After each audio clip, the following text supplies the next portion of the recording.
삶을 가장 빠르게 향상시키려면 자제력 발휘에 도움이 되도록 자신이 처한 환경을 구상하고 유지하면 된다. 당연한 말이지만 아이스크림 공장 근처에 사는 것보다 헬스장 근처에 사는 것이 다이어트에 더 도움이 된다. 의지력에 전혀 의존할 필요가 없는 환경을 만드는 것은 의지력을 키우는 것만큼 중요하다. 의지력을 시험하고 대폭 줄어들게 하는 상황은 되도록 피하는 것이 좋다. 환경을 최적화하는 것만으로도 고비는 넘겼다고 볼 수 있다. 눈에서 멀어지면 마음에서도 멀어진다.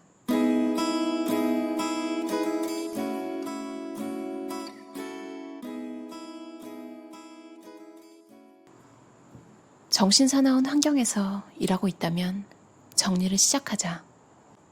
책상을 깨끗이 치우면 마음을 정리하는 데 도움이 되고, 마음이 정리되면 자제력을 더 잘 발휘할 수 있다.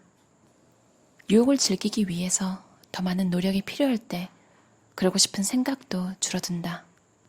쿠키가 들어있는 통이 손 뻗으면 닿는 곳이나 눈앞에 바로 보이는 곳에 있다면 아무 생각 없이 손을 집어넣기가 매우 쉽다. 자제력을 사용하기에 적합한 환경을 구축하려면 이런 시나리오는 피해야 한다. 쿠키가 든 통을 눈앞에서 치우고 멀리 있는 캐비닛에 넣어둔다면 어떨까? 쿠키 하나 먹는 데에도 더 많은 노력을 들여야 할 것이다. 그 차이가 결과에서도 큰 차이를 불러온다. 집중력을 흩뜨리는 요인과 유혹에서 벗어나고 싶다면 자신을 둘러싼 환경부터 점검하라. 책상, 작업 공간, 사무실, 앉은 자리에서 보이는 것들, 심지어 컴퓨터 모니터의 바탕화면에도 이 방법을 적용할 수 있다. 이곳들을 최대한 깨끗이 정리해두면 집중력을 분산시키는 요인이 무엇이었는지 금세 잊어버릴 것이다. 자신을 다잡기 어렵다면 이렇게 계속 노력하는 것 말고는 다른 방법이 없다. 저도 이 챕터를 읽고 나서 웹브라우저에 있는 즐겨찾기가 눈에 보이도록 주르륵 나열돼 있었거든요. 그냥 클릭하면 바로 갈 수 있도록. 근데 쉽게 갈 수 있는 만큼 제가 지금 당장 안 가도 되는 곳들에 계속 접속을 하는 거예요. 사실 계속 접속해서 확인해야 하는 웹사이트는 없잖아요. 저는 계속 그렇게 쓰다가 갑자기 제 상사가 호주 분인데요. 그분 일하는 스타일은 생색도 안 내고 요란스럽지도 않고 무슨 힘든 일이 있던 어려워 보이는 일이 있던 저는 제 수준에서 조금만 더 높은 태스크가 보이면 긴장하고 이제 불안하죠. 근데 그분은 확실히 경력도 많으시고 제 상사분이니까 당장 모르더라도 어떻게 해결할 방법을 찾을 수 있을지 그런 노하우를 아시는 거예요. 거기서 나오는 여유로움. 물론 경력에 따른 그 여유로움도 있겠지만 그분 웹브라우저 그냥 컴퓨터를 보면 내가 효율이라고 생각했던 건 효율이 아니라 난장판이다. 그분 즐겨찾기 같은 거 눈에 보이지도 않고 제 상사분은 미니멀리즘에 딱히 관심이 있는 분 같진 않아요. 근데 일을 하는 것에서 최적화가 다 되어 있어요. 그래서 저도 이 챕터를 읽으면서 제 보스가 생각이 나서 저도 그분처럼 즐겨찾기를 다 정리해버렸어요.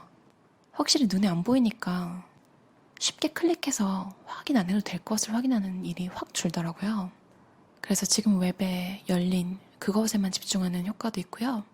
여러분도 혹시 바탕화면이 지저분하거나 웹브라우저에 이것저것 다 눈에 보이게 해놓으셨다면 그거 한번 정리해보시면 제가 지금 느끼는 개운함 같은 거 느끼실 수 있을 것 같아요.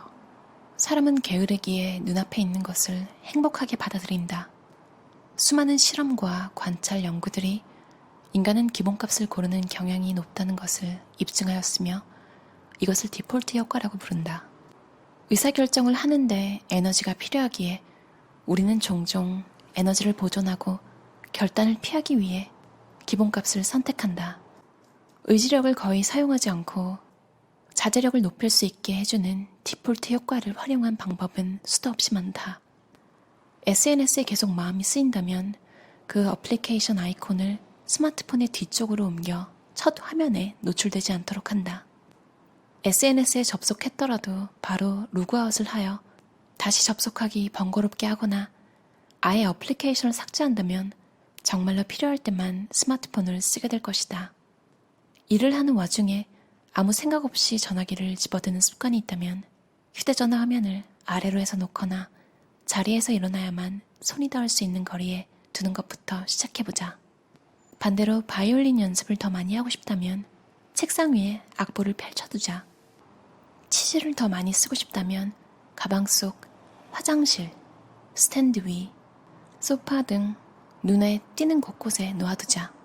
감자칩과 쿠키를 식탁 위에 계속 놔두면 주방에 들어갈 때마다 배가 고프지 않아도 그것들을 먹게 되는 기본값이 형성된다. 눈앞에서 치우거나 아예 구입하지 않는 대신 과일을 놓아두면 과일을 먹게 될 가능성이 커져 좋지 않은 간식을 피할 수 있다. 운동을 더 많이 하고 싶다면 화장실 문에 철봉을 달아본다. 냉장고에 설탕이 가득 든 탄산음료와 주스가 계속 들어있다면 목이 말라 냉장고를 열 때마다 마시는 선택을 하게 된다.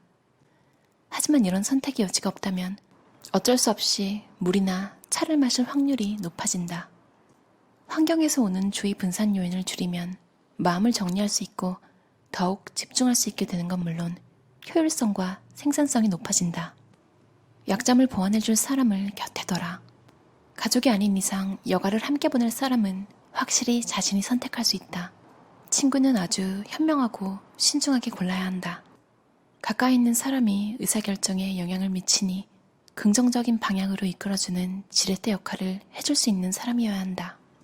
다른 사람이 무언가를 할 때 우리는 자연스럽게 그 행동에 관여하고 있다고 느끼고 따라하고 싶다는 충동이 생긴다. 우리가 하는 행동이나 생각, 정체성은 필연적으로 모두 타인의 영향을 받은 결과다. 긍정적인 영향이면 좋은 소식이지만 그 반대라면 나쁜 소식이다. 많은 경우 사회적 압력이 사람들의 행동을 이끈다. 또래 집단의 압박으로 청소년들이 멍청한 일을 저지르는 걸 본 적이 있을 것이다. 물론 긍정적인 영향도 분명히 있다. 스포츠팀과 같은 단체는 자신이 속한 조직에 충성심을 느끼고 그들을 실망시키지 않고자 최대한의 노력을 기울인다. 사람, 국가 또는 원칙에 대해 가지는 깊은 마음이 자제력을 발휘할 때 강력한 근원이 될 수 있다. 가장 오랫동안 함께 시간을 보내는 5사람의 평균값이 곧 자신의 모습이라는 말을 들어본 적이 있을 것이다. 앞서 서술했듯 뇌는 가까이 지내는 사람을 자기 자신과 동일 인물로 취급한다. 꼭 자제력을 단련하기 위해서가 아니어도 자신을 깎아내려야 하는 관계나 떠받들어 주어야 하는 상대 대신 본받을 수 있고 존경하는 사람으로 인간관계를 구성해라. 만약 어떤 모임에서 자신이 가장 큰 성취를 이룬 인물이거나 최고로 성공한 사람이라면 그 모임을 떠날 때가 된 것이다. 어떤 치명적인 약점을 가졌든 그것을 보완해줄 사람을 분명히 찾을 수 있다. 또한 대체로 긍정적이고 앞날을 지지해주는 사람과 친구를 맺어야 한다. 그러면 무슨 일이 있어도 그들이 인생에 좋은 영향을 가져다 줄 것이다. 또 하나 도움이 되는 게요. 존경하는 사람, 그러니까 닮고 싶은 사람이 여러분을 지켜본다고 상상하면서 뭔가를 하면 더 집중하게 된대요. 1930년대에 호선웍스 전자회사라는 곳에서 무엇이 생산성을 높이는지 파악하려고 작업장의 조명을 밝혔다가 어둡게 했다가 그렇게 하면서 생산성이 얼마나 늘어나는지 체크를 했대요. 근데 조명을 밝혔을 때는 생산량이 증가했는데 그 조명을 다시 줄인 후에도 생산량에는 변동이 없었던 거죠. 그게 알고 보니까 조명 때문이 아니라 조명이 변하니까 작업자들이 알아챈 거예요. 본인들이 관찰되고 있구나. 그래서 감시받는 걸 눈치채고 일을 더 열심히 한 거였어요. 정말로 원하는 것이 무엇인가? 목표와 열망이 없다면 자제력을 발휘하는 것은 의미 없는 고통처럼 느껴진다. 그러므로 자제력을 잃을 때 발생하는 실수는 종종 자신과 목표가 잘 결합되어 있지 않을 때 찾아온다. 보디빌더들은 보상을 위해 고통을 감내하는 사람의 좋은 본보기가 된다. 그들은 대회에 나가기 몇 달 전부터 열정적으로 건강한 식습관을 유지하고 꾸준히 몸을 단련한다. 그리고 대회 일주일 전부터는 음식물 섭취를 거의 중단하고 더 열심히 운동한다. 이것은 신체적, 정신적, 감정적으로 정말 어려운 일이다. 그들은 대회가 끝나고 몇 년이 지나더라도 자신이 얻을 보상이 가치가 있다고 느끼기에 꾸준히 노력한다. 고통이 상쇄될 정도로 장점이 큰 것이다. 그들은 대회에서 우승하면 광고 모델로 섭외받는 것은 물론 자기 분야의 정점에 올라 전설이 되어 백만장자가 될 가능성이 높다. 고통이 그런 가능성으로 이끌어주니 충분히 견딜만하고 날마다 보상을 기억하며 마음을 다잡을 수 있는 것이다. 그러니 자신에게 이런 질문을 해보자. 난 왜 이걸 하고 있을까? 보디빌더처럼 극심한 훈련을 할 필요가 없어도 자신이 받을 보상이 매우 중요하고 스스로를 진정으로 움직이게 하는 것임을 확실히 알아야 한다. 자제력을 단련하는데 매진할수록 결승점에서 기다리고 있을 보상은 더 커진다. 한 사람의 사고방식은 그의 인생과 주변을 얼마나 긍정적으로 또는 부정적으로 인식하는지에 전적으로 영향을 끼친다. 긍정적 접근법은 동기부여 및 자제력의 발휘와 깊은 관련이 있기에 이점이 많다는 사실은 과학적으로도 충분히 증명되었다. 인생의 다른 부분에서도 장점이 된다는 것은 말할 필요도 없다. 얼마 전에 인터넷에 떠돌아다닌 걸 봤는데요. 음식 배달하면 쿠폰을 주잖아요. 근데 쿠폰으로 모아서 음식을 시켰더니 각종 서비스 음식들과 함께 쿠폰으로 시킨 것임에도 쿠폰이 또 2장이 들어있었대요. 자제력 수업이라는 책에서도 말하는 건데 일반적으로 사람은 0에서 시작하는 것보다 완성에 가까울 때 그걸 얻고자 더 열심히 노력한대요. 그러니까 이미 시작점을 벗어났다고 생각하는 거죠. 사실 하나도 줄 수 있었을 거 아니에요. 쿠폰 하나. 근데 그건 좀 애매하죠. 근데 2장이 들어있었어요. 그 고마움과 놀라움. 왜냐면 쿠폰으로 음식 시켰을 때 음식의 질이 나쁘게 오는 경우도 있잖아요. 그래서 사람들도 좀 걱정하고 쿠폰으로 시킬 때. 근데 이 사장님은 오히려 반대로 단골이라는 걸 안 거죠. 단골 대접을. 쿠폰 2장이면 어떻게 안 시키겠나요, 앞으로도. 이 책을 읽다가 갑자기 그게 생각이 나더라고요. 정말 장사하실 줄 아는 분이구나 생각이 들었어요. 아직 목표를 향해 아무런 시작을 하지 않았더라도 이미 이룩한 과정을 수취화하는 방법을 궁리해보자. 다른 사람과 확연히 다른 자신만의 특성, 능력, 장점이 있을 것이다. 이것들을 일종의 발전 정도로 생각하고 이미 0에서 벗어나 있다고 생각하면 큰 도움이 될 것이다. 기타를 배우는 것이 달성하고 싶은 목표라고 가정해보자. 지금까지 한 번도 실제로 기타를 쳐본 적이 없지만 그렇다고 전혀 발전이 없다는 뜻은 아니다. 어쩌면 다른 악기를 다루어 보았거나 기타를 치는 스마트폰 게임을 해서 손재간이 좋을 수도 있다. 어쩌면 이미 악보 읽는 법을 배웠거나 레슨을 해줄 사람을 알고 있을지도 모른다. 기타를 살 필요가 없도록 빌려줄 사람이 있을 수도 있고 어릴 때 잠깐 우쿨렐레를 배웠을지도 모르고 말이다. 이 모든 상황이 완전한 0에서 시작하는 것보다 시간과 노력을 줄여주고 할 수 있다는 동기를 부여한다. 0%가 아닌 20%에서 시작하는 것이니 그 차이가 꽤나 크게 느껴질 것이다. 어떠셨나요? 자제력 수업이라는 책이었는데요.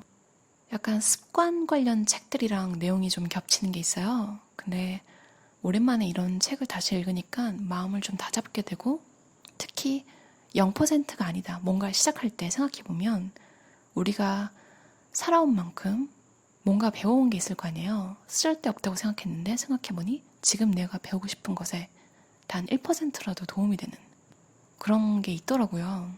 스티브 잡스가 인생이란 점들을 선으로 이어가는 것이라고 했잖아요. 여러분도 뭔가 시작하거나 아니면 이미 시작했지만 조금 진전이 더딘 것들 너무 처음 배워서 나는 못해 이런 생각이 가끔 들 수 있잖아요. 근데 가만히 생각해보면 본인도 모르게 그걸 선택한 이유는 어딘가에 뭔가 유사성, 내가 예전에 했던 것과 아주 조금이라도 뭔가 연결되는 것이 있는 경우가 많은 것 같아요. 0%가 아니라 오늘 처음 시작했어도 생각해보면 20%라는 거. 긍정적으로 생각하고 이왕 배울 거 생각보다 내가 예전에 해놓은 게 있어서 조금 쉽게 배운다 이렇게 생각하는 거 좋은 것 같아요. 그럼 들어줘서 감사합니다. 편안한 저녁 시간 보내세요.